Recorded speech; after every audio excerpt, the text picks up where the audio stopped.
Hi students, some of you need some extra help on how to submit a document into Turnitin. So you go to turnitin.com, you're going to log in using your details, then you'll get to a screen like this where you will see your classes pop up. You select the class you are going to turn the assignment in, then you will see that the assignment pops up right here. I want you to note a couple of things. This is when the start or when it was the time you can begin submitting the assignment. This is the due date that your paper is due. Note the time and how the time is when class begins, so you need to do it beforehand. So you'll go to the Submit button, which should be highlighted in blue, and you will select that Submit button. Your details should pop up right here. You're going to put the title of your paper inside of the title submission. You will then go and select the file from your computer. I'm going to go to my documents. And you will note that you can submit a docx, you can submit a doc, or a PDF file. You will select the document, and then you are going to upload the document. Once step one has been completed, you can see a preview of your document in this little box to make sure. You should remember to make sure the formatting is not too terrible, and then you will submit the paper. It takes a few seconds to go through this process.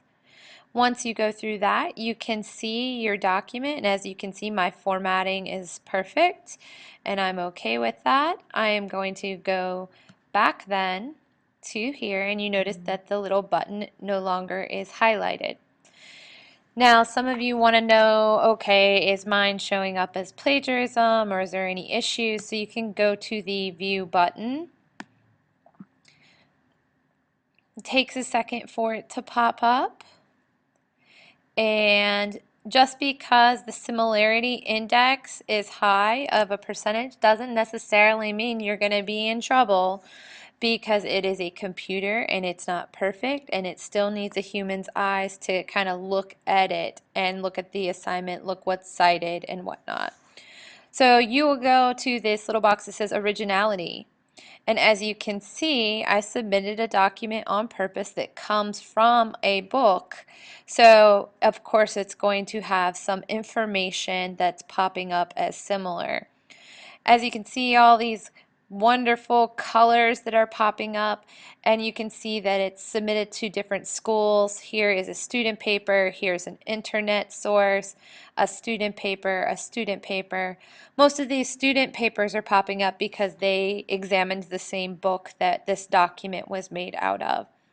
If you wanted, you can go right here and you can click into that little number, and you can see it'll pull up and give you the website that you could then go over to and see exactly where it came from, and see right here, this is the book that information or the outline I submitted was from. So you can kind of go in there. If you have a citation behind what is highlighted, then you are okay. And if it's referenced or quoted material, you are okay. Do not fret over this similarity index. Uh, Once your teacher has graded it using the rubric or using it, you can select grade mark and you'll be able to see the comments and the rubric that they graded. And they also have a peer mark option that we will use at a later time. The next thing I want to point out to you is that you can select this little arrow right here if you ever need to download your paper.